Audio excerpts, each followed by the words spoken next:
look to see. Oh, it is too? It's crazy. Hello, people. It is your girl live on a Friday night per usual. Um oh yep. Look at the you see what it said? Yeah.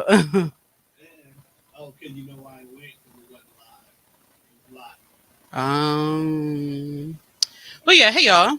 Um I won't be before you long. I know it's a Friday night and people are doing things. Um Buttons please. I just need you. I'm actually gonna use them today. No, I'm talking about mine. Like my own. Mhm. See, it'd be so long. Every time I come in, I just have to start over and over. Maybe one of these days I will go back to being consistent. But yeah, hey y'all. You don't have one no more?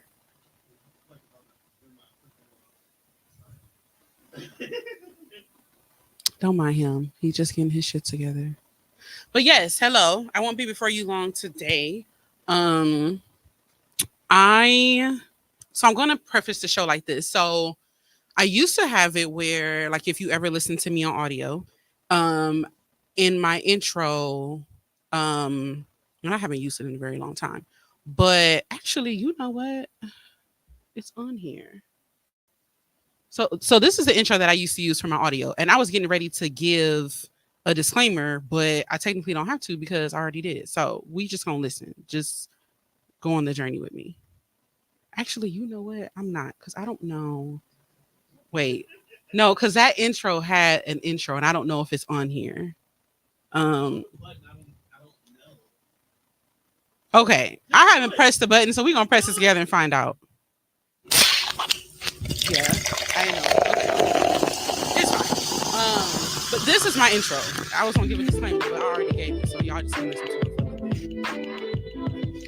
Hey y'all, you are now tuned into Conversations with Coco, and I am your host, Coco.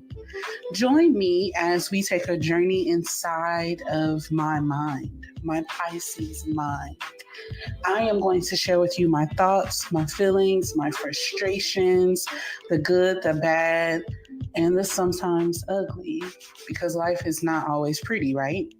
So, I am inviting you all to take this trip with me. Let's get started. Hey, now if I push you to go off, right? Oh, I forgot about this part. I'm going back. Is this I'm thing sorry, on? y'all. I feel like this is nostalgic. on? I miss this. You know what? I'm gonna start playing this at the beginning of my shows because I didn't realize how much I missed that. I have an intro and an outro. I'm gonna start using that. That made me realize I missed that. Wow. Okay. But yeah, so today it might feel like I'm rambling all over the place, but let me describe it like this. My mind, think of it as a desk with papers scattered all over it, and I am trying to pick things up, read them, and put them where they're supposed to go so I can clear out my mind to do other shit. So that's kind of what we're going to do, right? But before we do that, um I've been listening to music heavy this week because I feel like when life is lifing, music is that one thing that kind of grounds me and centers me and kind of allows me to escape really. So every single day consists of me, my headphones, and music. So I forgot what I was listening to, but up in my algorithm came Country Grammar, Nelly. And I was like, oh my God, you have those moments where like when I was younger, I always listened to like all the Nelly stuff. I was a big Sean fan, like early days. And so Country Grammar came on. I was listening to that. And then all of a sudden I was like, oh, Nellyville. So then I started listening to that. And then I started listening to like, oh, Big Sean. I really just had a day that day and it was a good one. So for my What's My Mood segment for today. Like damn, she on move. Like damn, she on move. I am going to play one of my favorite songs from Welcome to Nellyville. And we are going to take this nostalgic journey together.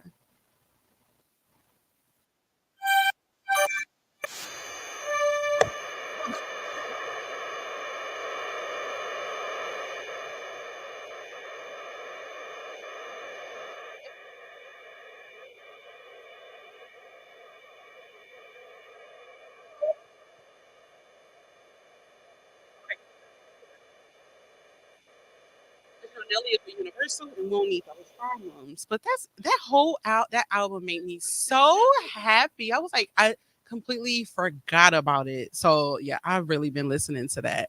That was some good shit back then. But yeah, so let's get into today. I know I've been playing it like had that and Country Grammar because they were both like good. Which one?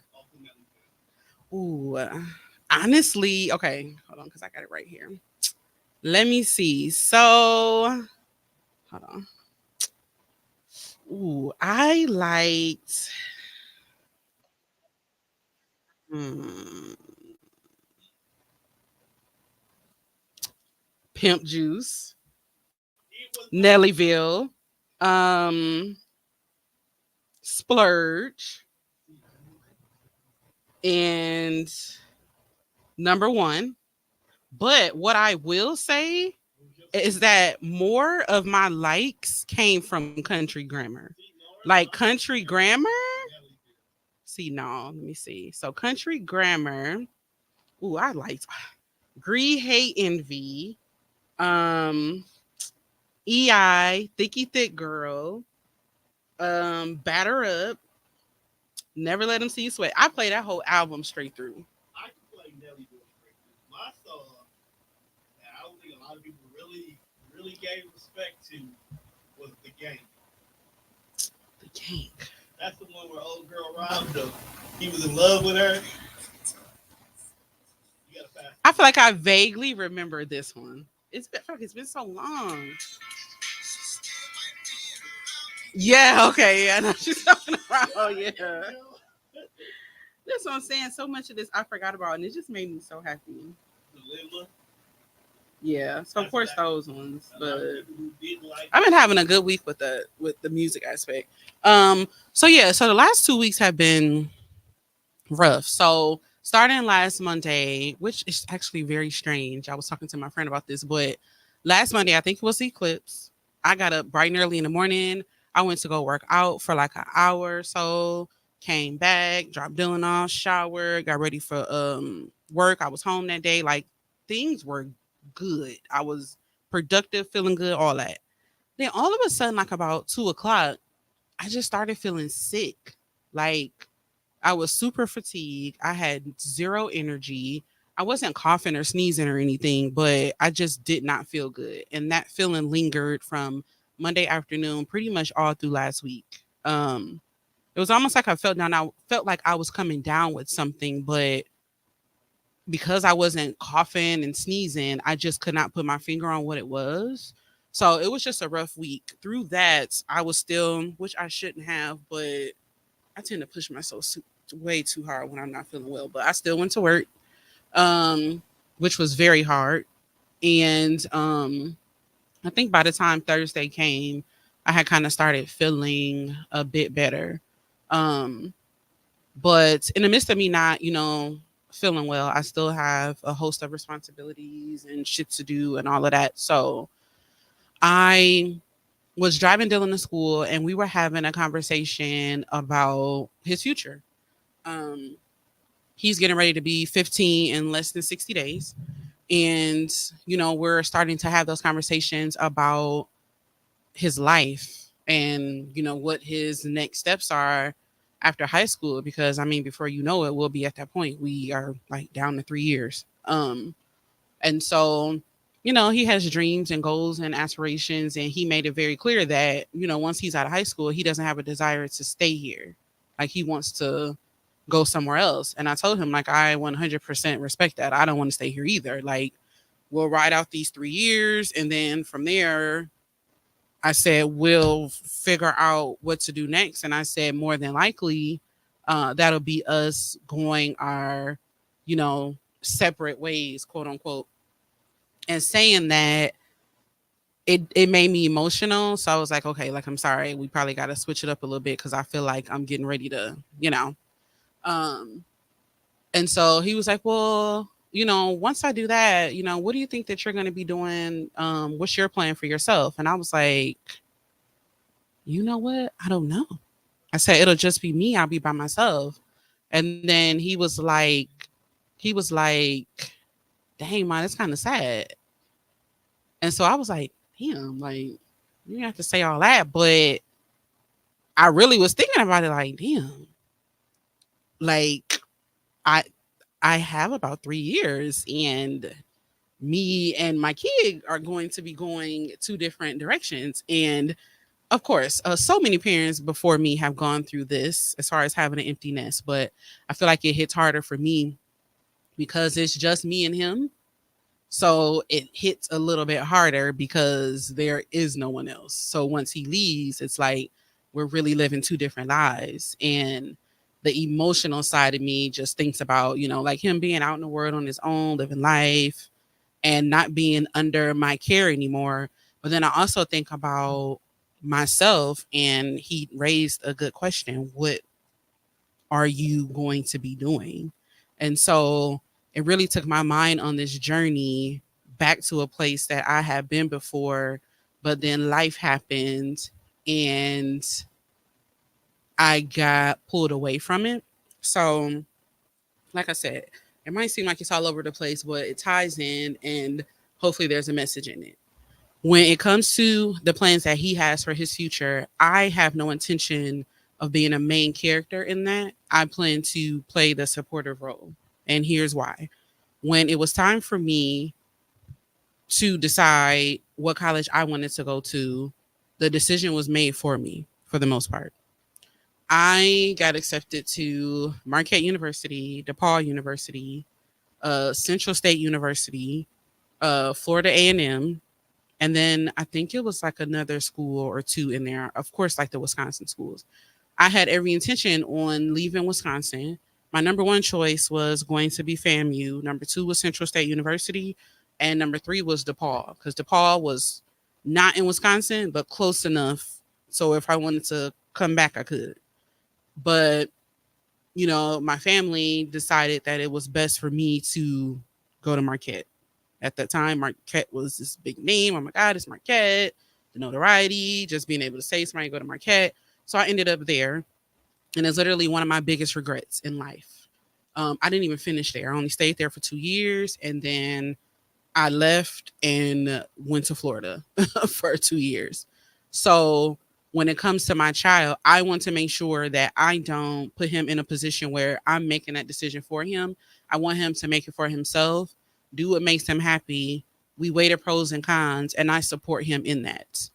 Um, I spent a lot of, I feel like, years being that helicopter parent and hovering over, and I can't say that that's effective. What has been effective for me is really taking a step back and allowing him to live life and make decisions and make mistakes, because what that does is it's teaching him how to resolve conflicts. It's teaching him problem solving skills. It's teaching him the difference between a good and bad decision, consequences. It's helping build him and teach him so that when he's on his own in a few years, these are skills that he has.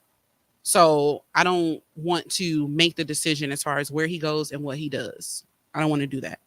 Um, so what it reminded me of is that I one thing that's important as a parent is to not lose your identity and who you are at the core, because without those titles you are still an individual.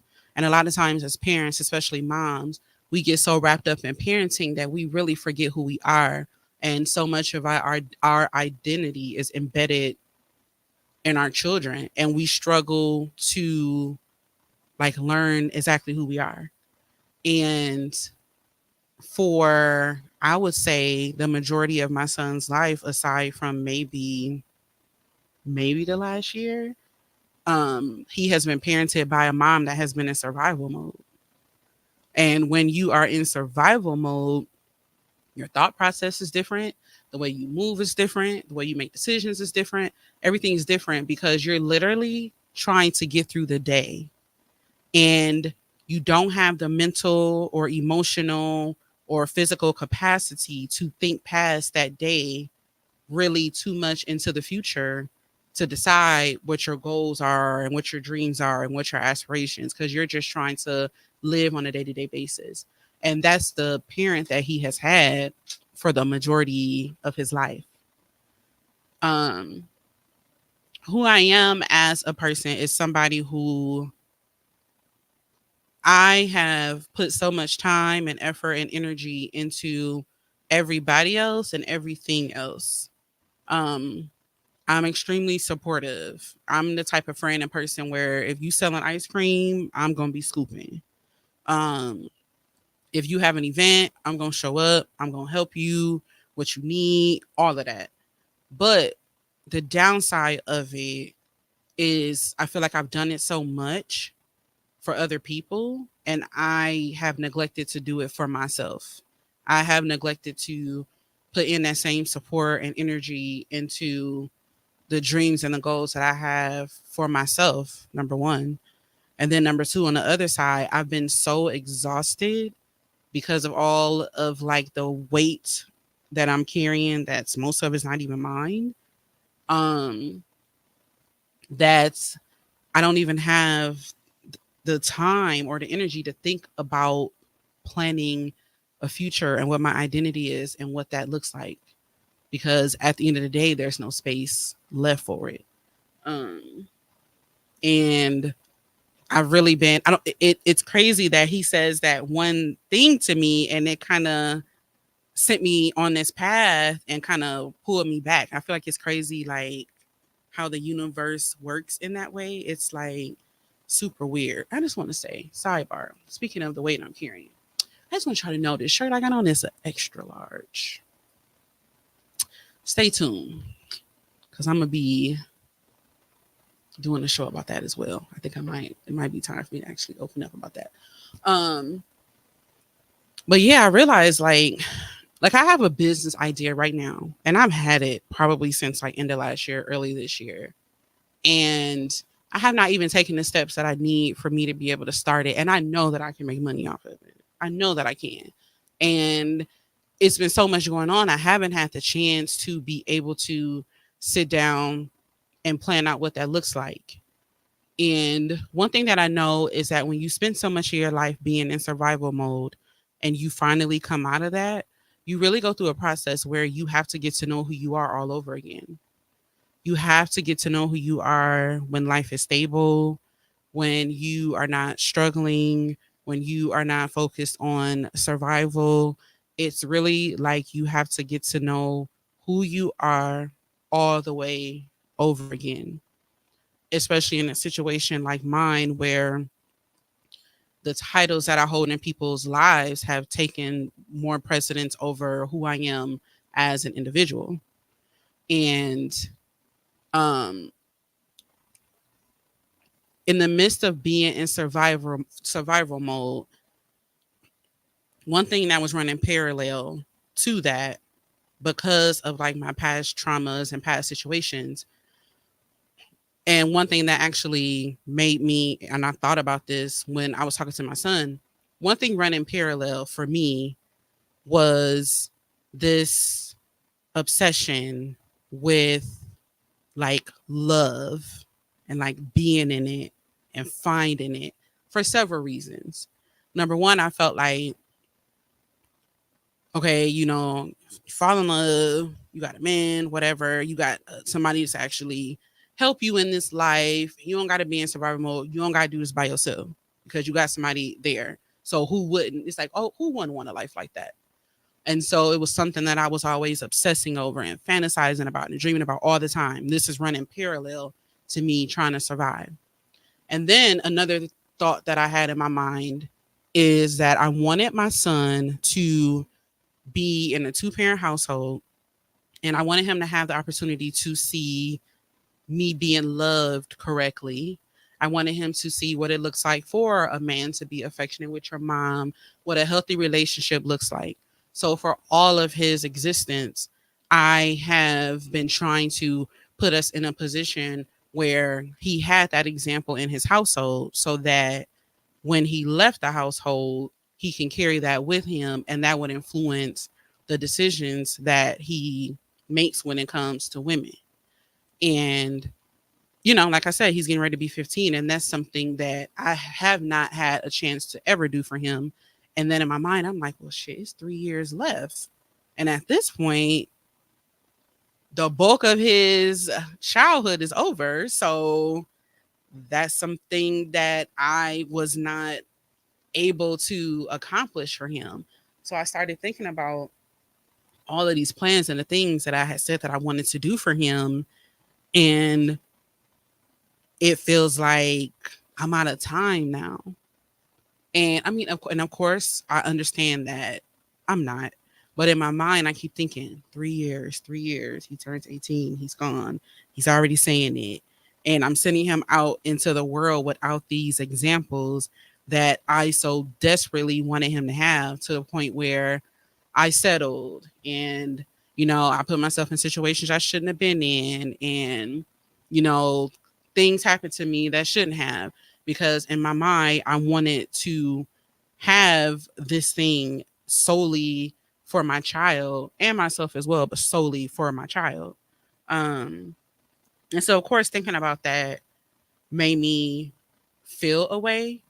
And it also reminded me of the mind space that I was in prior to shit hitting the fan for me before we moved here. So before we got here, I was in therapy pretty much up into, I think, like maybe like May.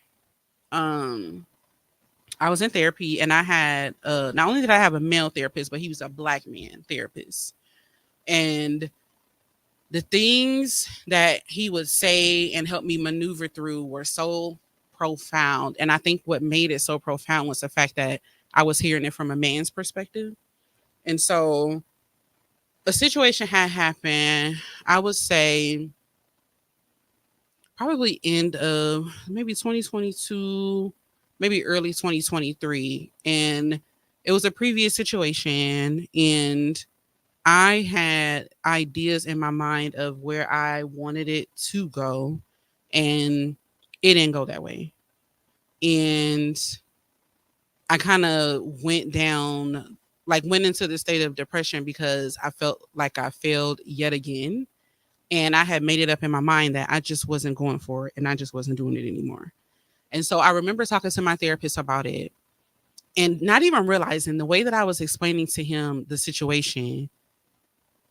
I was explaining it as though I wasn't the victim. And I was explaining it as if I was one that was in the wrong. And he was like, yeah, like, I get what you're saying. And I'm validating your feelings because your feelings are you deserve to have those feelings. But what about you? What about focusing on, the people that love you unconditionally and you don't have to fight or beg for that? What about the love that your son gives you? What about the love that your, family, friends? What about the love that you give yourself? Like, what about those things? And I don't know what it was about him saying that, but it was almost like a light switch went off. And I think it was really the first time that I realized just how rooted in my identity and just how obsessed I was with like this idea of love and how it held me back to the point where I wasn't even focused on the things that I should have been focused on that were right, like in front of me. And after that therapy session, I feel like that part of my identity started to shed. And now I'm at the point where I completely got rid of it. But it's like, okay, now that you got rid of, you're not in survival mode and you're no longer rooted in, this idea and this obsession of love. Who are you? And as I was starting that journey of figuring that out, then all of the stuff happened with my job. I lost that. and then back in survival mode. So again, my identity gets put on the back burner.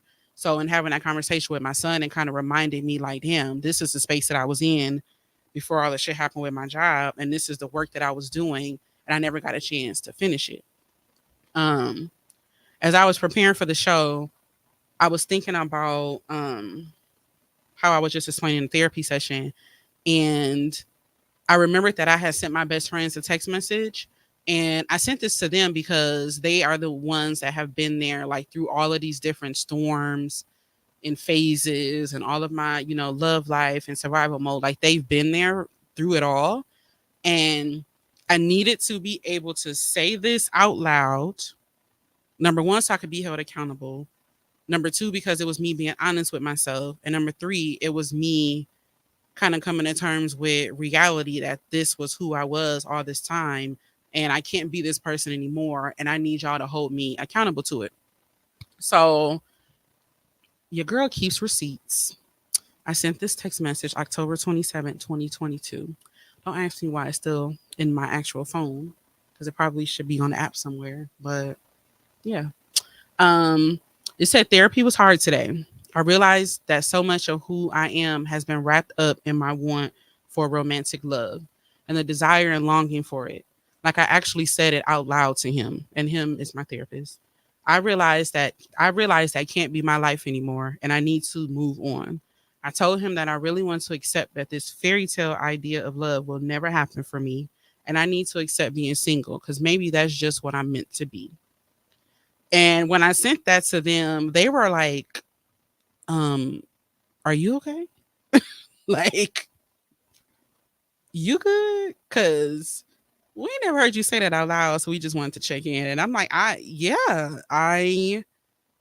I'm good. And I really did feel like a weight was lifted off of my shoulders. And I have pretty much carried that with me. Like I just don't, I'm I'm just in a space where I don't want to be bothered because I just don't see a purpose in it anymore. And part of it could very well be my body protecting itself because I know what comes with that. Um, as far as like having men in my space, it usually is just not a peaceful situation. Um, but it could also very well just be me not shedding that part of my identity and me focusing on myself and me always praying for this peace and it actually being delivered to me now. Um, so here I am back at square one trying to figure out like who is Kayla? Not the mom, not the daughter, not the sister, not the aunt, not the friend, not the coworker. Who am I? And what is it that I want for myself? And what is it that I want to do for myself? And that's me laying out these goals that I know that I've had in the back of my mind. And what do I need to do to execute and push those things forward? You know, you're getting ready to be an empty nester sooner rather than later. Do you want to find a remote job and travel the world? Do you want to just move closer to your son so that you're there for support and just build this new life closer to where he is? What do you want to do? And the part of me that gets excited about figuring that out, I feel like it's almost like a second chance for me because I spent all of my 20s and it'll be all of my 30s, like, well, most of my 20s and all of my 30s, like just being his mom. And so it's almost like this thing where in my 40s, I'm able to kind of circle back and maybe have like my 20s in the way that it was supposed to be. You know, just chilling out by myself and traveling the world and meeting new people and learning new things and really just fully focus on myself and not have to be worried about like lugging my kid around. Now, and this is not to say, I mean, I'm still his mom, but that'll be a separate journey as far as parenting a grown up because that's a different style of parenting. So it's like I'm in this space where I'm finally settled enough, not in survival mode. Things are extremely stressful and I am carrying a lot of weight, but at the bulk of it, my and my son's basic needs are met. So I'm not like struggling and surviving. So I'm able to do what I need to do in order for me to plan ahead. Do I hate that I didn't do it many moons ago like I was supposed to? Yes. But I think what's important is that I recognize that I need to do it now. And now I just need to hold myself accountable and get it done. I think a lot about my legacy. And, if I was to leave the earth today, knock on all wood, what is my legacy? What is it that people are going to remember me for? Did I make a mark on this world in the way that I intended to? Did I leave something memorable behind for my child? Did I leave an imprint in the lives of the people that know me? And thinking about that now, I feel like I haven't. And I feel like I have not done anywhere near as much as I know that I've been capable of. And now that things are settled and I'm in a position to do better, then that's what I need to start doing. So I guess you can call this thing that I've been in, I guess it feels like an identity crisis. And I don't know if it's a lot of things. It could be because I'm almost 40. It could be because I'm about to be an empty nester. It could be because, I'm single. It could be all of these different things. But, you know, for so many of these years, the dreams and the goals and the aspirations that I've had, starting from when I had my son, it was surrounded around me having what I call a full family, having, a husband, having more kids. It was, I don't want to buy a house. I'll wait until I'm married. I don't want to do this. I'll wait until I'm married. I don't want to do this. I'll wait till I have this kid and have that kid. Pushing off all of this stuff. And then you end up in a space where you like, well, shit, none of that happened.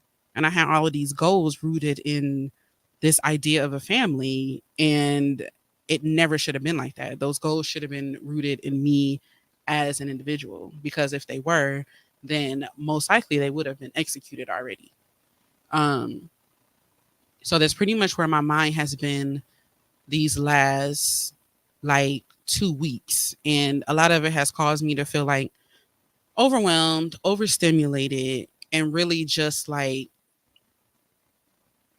it, just tired. And this is in the midst of so many other things going on, and which I shared a lot about on social media. I know I shared some on social media today, and I'm not going to go over that because I want to be cognizant of my audience. But yeah, let me see. I have 2 comments. That's my sister-in-law. Unfortunately, our plans for our lives are not God's plans.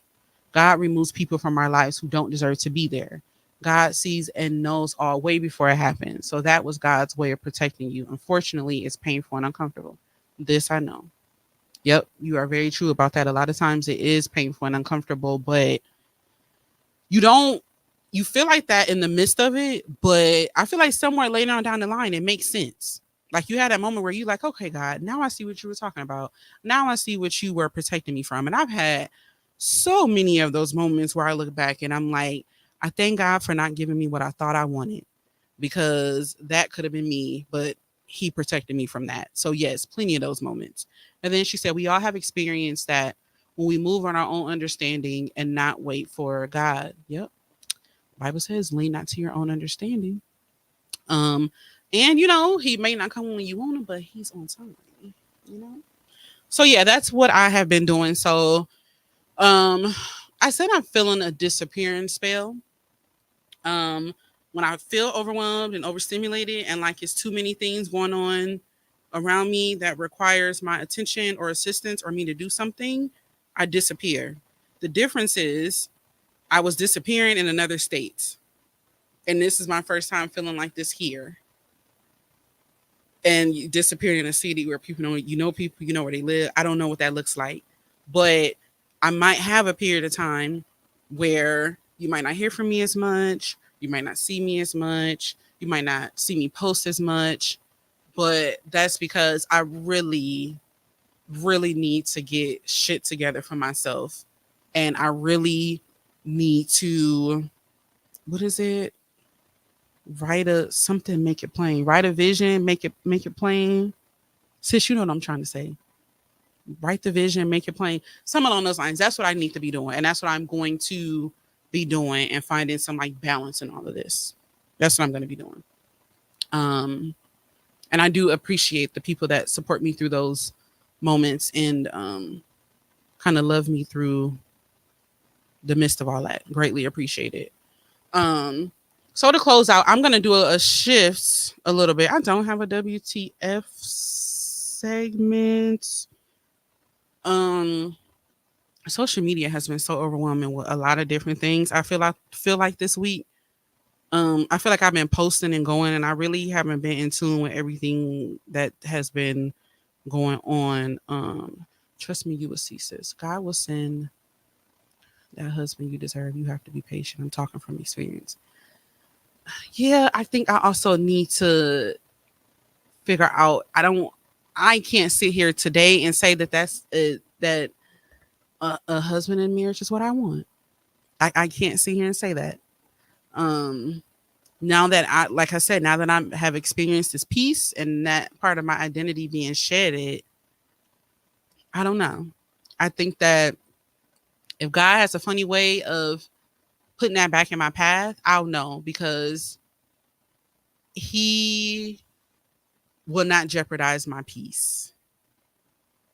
He will not jeopardize my peace. And I'm really not in a space where I have any interest in being nice to men currently. Not at all. And so if he makes me want to be nice to him, then that's how I know.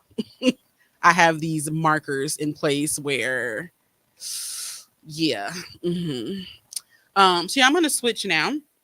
Since I have been out, it's been almost a month now, but I'm going to do a quick little, like, Beyonce talk.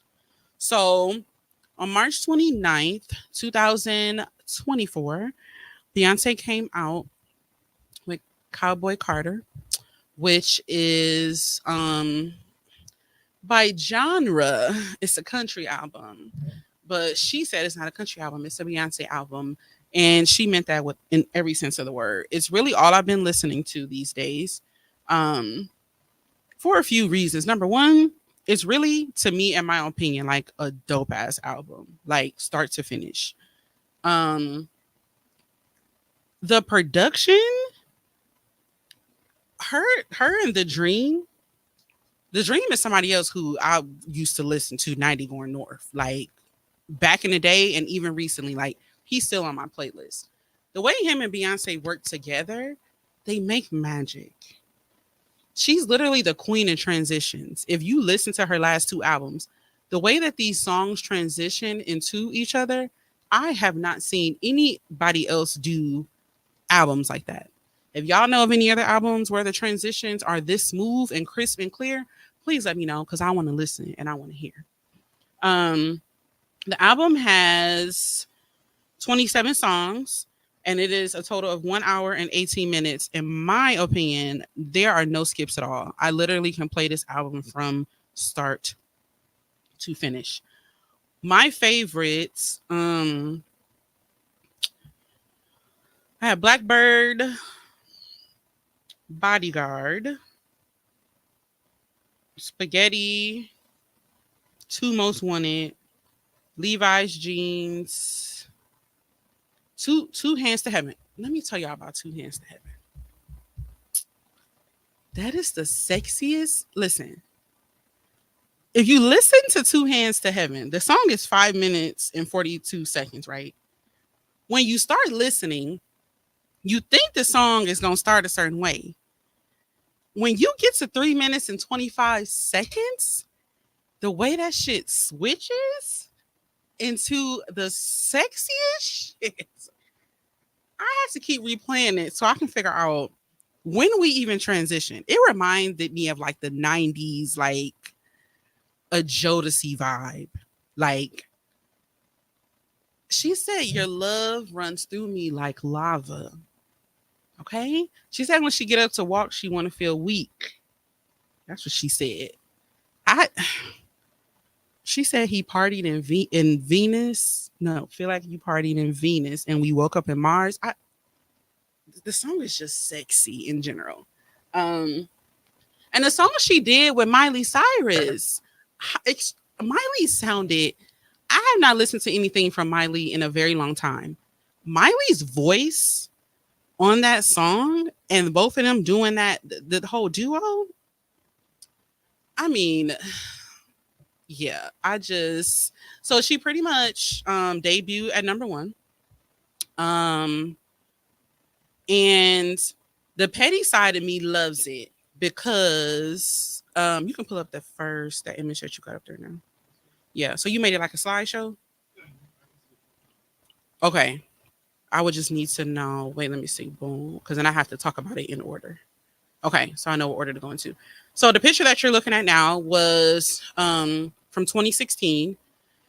On the Lemonade album, she kind of got into her country bag with Daddy Lessons. If you listen a couple episodes back, I actually played a snippet of that. The picture that you're looking at now is her performance with the Dixie Chicks on the CMA Awards in 2016. This performance was very controversial for a few reasons. Number one, the oh yeah, I had put my sister-in-law on. We listened to Cowboy Carter when I was driving, chauffeuring them to Indianapolis a couple weekends ago. If I'm driving, y'all gotta listen to Beyonce. But they hung with me and they liked it. But this performance was controversial for a few reasons. Number one, Dixie Chicks had been canceled at this point, and I can't remember what they did to be. I think it had something to do with Trump, if I remember correctly. I actually am pretty sure it has something to do with Trump. I think maybe they put out that they supported Trump. I don't remember. So the fact that they were on the stage and then you bought this nigga with you. So it was like what, first of all, y'all are here, then you done bought this nigga girl with you. What is this? And so they had people getting up from the audience and they saying leaving, right? Walking away till they got done. They said after the fact that Beyonce didn't get a whole lot of camera time, they focused on the Dixie Chicks and they really only put it on her on certain parts when she was singing. And so her being in the space, there was so much rejection and so many people saying, you shouldn't be here. You're not country. And so she took that away and was like, oh, really? All right. I'm about to show you, because this is the same person when she first came out. Y'all was saying she was too country because of how she was talking. And so now she's not country enough, huh? Apparently they did. And so the petty side of me, I'm so glad that she won in this manner, because on one of the songs, and I don't know why I'm blanking out on it, but on here she said something like, then she said the rejection came. They said I wasn't country enough, like I wouldn't saddle up. It's like she is from Texas, her mama from Louisiana. And, in one of the songs she talked about, like, I'm a grandbaby of a moonshine man. Like, I have roots in all of these different places. And so she took this moment where she felt this rejection and she made this amazing project out of it. And I'm so glad that she had a chance to like have this win and really probably made them feel like shit. Cause to them, we don't belong in the genre of country, when the reality is we invented the shit. Like we invented everything and y'all had took it, but now she brought it back. So what I love about this album is, number one, she had the greats on there. So she had Willie Nelson, and he did a couple of the interludes, and he was absolutely hilarious on there. So it was almost set up like a country radio station, and Willie Nelson was like the DJ. And he sounded like he was smoking a cigarette, and the screen door was swinging, or it gave very much country. But she also had Dolly Parton on the album, which we so affectionately dubbed Dolly P, because she did a Jolene cover. And the Jolene cover was awesome because Dolly P was like begging Jolene, like, girl, please don't take my man, leave my man alone. Whereas Beyonce was like, all right, look, bitch, your peace depends on how you move, and you don't want this smoke. So I suggest you move around. So she pretty much took it and put a spin on it. I feel like I kind of cued you by saying Dolly Parton to put the Dolly Parton picture up. But you over there doing a horrible job at multitasking. Yes.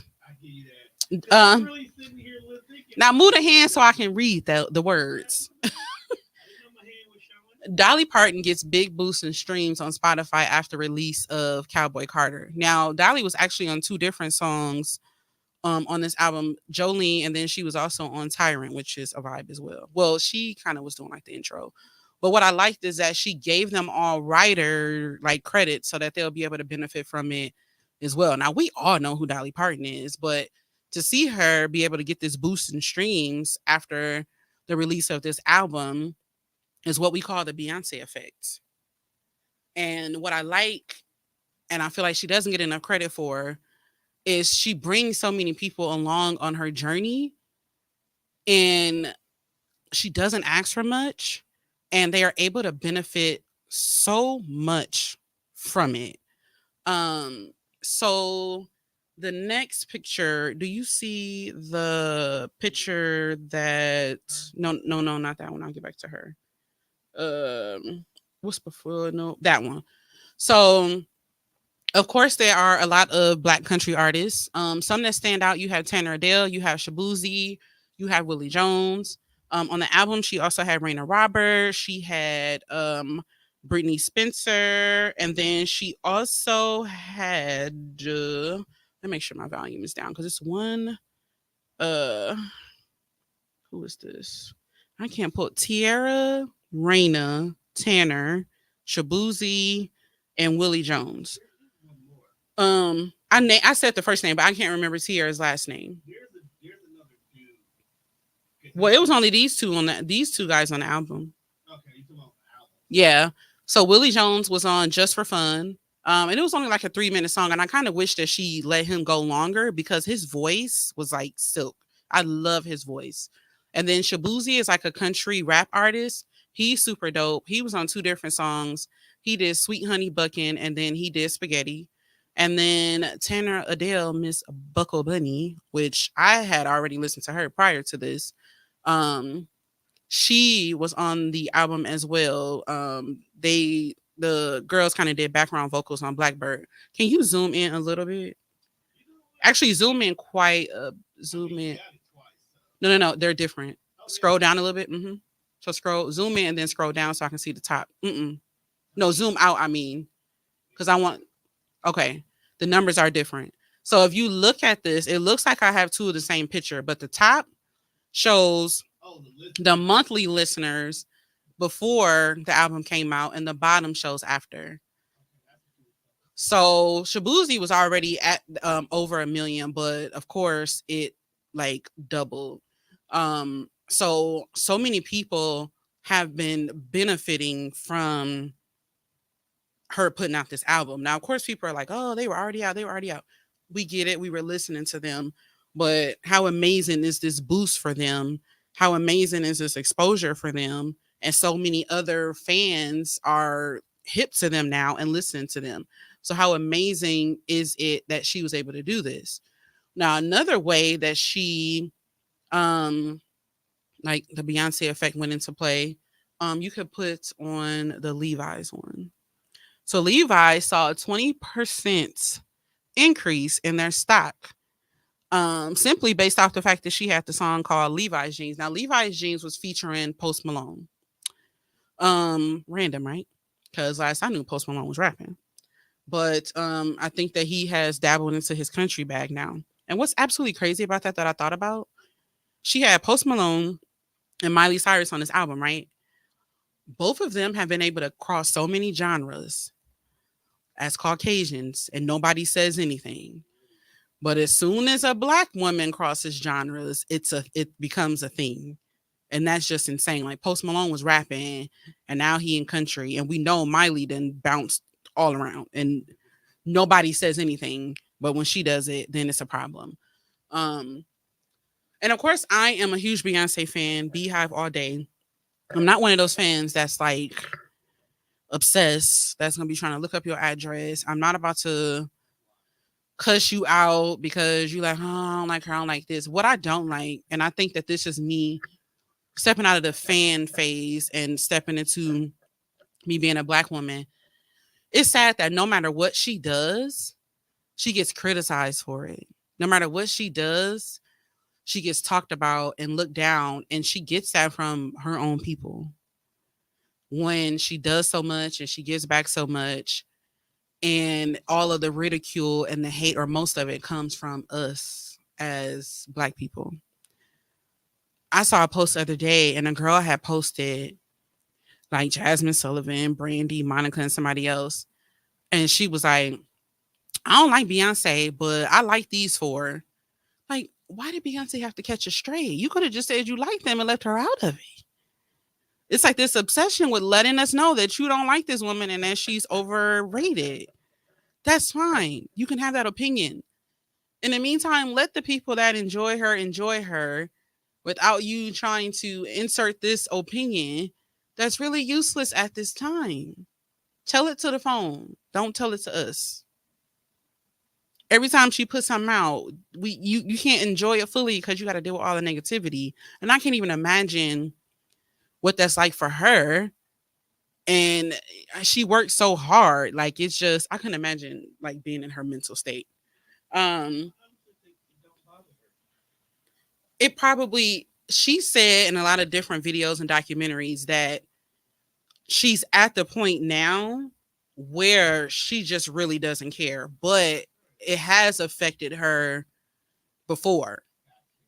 Um, so to kind of close this conversation out, I think the most amazing thing about this album is the insertion of Linda Martell. So we're gonna go on a Black History journey. For those of you who don't know, I'm gonna read you the biography for Linda Martell. So Linda Martell, she's the first commercially successful Black female artist in the country music field and the first to play in the Grand Ole Opry. First, the very first one.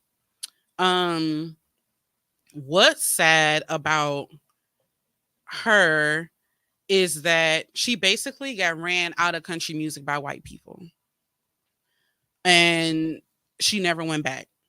So she retired from country music, it looks like, in 1974. She was going to play at so many different venues down south. They were calling her niggas, throwing stuff. As like the world was kind of getting to that place, civil rights movement started. It became too much. And then she went through a situation where her record company was very supportive of her and they were getting her bookings and they were trying to move her forward. But then they signed like this white girl around her age. I can't remember what the white lady's name was. They started pushing her more than Linda Martell. She brought it up to them. They're like, oh, it's not a big deal. It's not a big deal. We got you. They started pushing her way more, and they basically pushed Linda out to the point where she pretty much just left, went to live a normal life with her family, and it was almost like she was just forgotten when in reality, she was a pioneer. And so Beyonce put her on this album. She was on the interlude and then like the background of a few other things. She gave her writing credits, number one. The most amazing thing about this is because of this album, Cowboy Carter, Linda Martell finally got her first number one record in her career. And mind you, this woman started back in like, I think 50s or 60s. She's just now at her first number one record. And I just think that that is so amazing that in this lifetime, things circle back and she was able to finally get that number one record that she was working so hard for, and she wasn't in the right places. Um, And I also like how her and her family have been showing Beyonce so much gratitude. Like her granddaughter was saying, we were going to send her a shirt, Beyonce a shirt, but she ended up buying the shirt and then some, and just like pouring so much into us. And we can't tell you how grateful we are. And so this, like, I love this so much for Linda, especially with her going through all of what she did, to kind of be able to say that she has a number one, record. I feel like it's just beyond amazing. And it's the Beyonce effect. Like it or love it, she's bringing people along on that journey. They're winning. And yeah, so you can take it off the screen. So if you've never heard of Linda Martell, I do encourage you to just go do some research on her, because it really is like, it's fascinating. The history of country music from our perspective is very fascinating. I feel like I've really been on my nerd kick lately, and I've been doing, when I do have downtime, one of the things that I've been doing before I go to bed, you know how you scrolling, but I've been productive scrolling. I really just been learning so much about so many different things. Like, I'll hear something random and I'll go and like research it and fall down a rabbit hole. And so Linda Martell was definitely one of those things that I kind of fell down a rabbit hole, which led to another rabbit hole, which led to another rabbit hole. So yeah, speculation, rumors state that the next Beyonce album is going to be a rock album. And I think that's going to be exciting. When she did her iHeartRadio speech, or some speech she gave somewhere, she thanked, I think the lady is named Loretta Tharp or something, and she's like the pioneer, I think, with rock and roll or something. So I think she might be giving us a hint. But if you listen to the Lemonade album, she definitely got in her rock bag, her country bag, and all that all at once. So if she puts out a rock album, that would make me very, very happy. So yeah, that's all I had for today. I do appreciate you all for going along on this journey with me and allowing me to vent, even though I was rambling and it was all over the place. I hope that it made sense. And above all, I just want to say, never lose sight of who you are as an individual, no matter what titles you hold in life. Never lose sight of who you are as an individual. Always put yourself first, and make sure that the effort and the energy and the love that you put into everybody else, you do that same thing for yourself. And today I'm going to close out. Since I opened up with my intro and I realized how much I missed it, I want to actually close out with my outro. And I think that that's what I'm going to be doing. So once my outro is over, the live is going to end. Y'all can catch the replay at some point. And yeah, here it goes.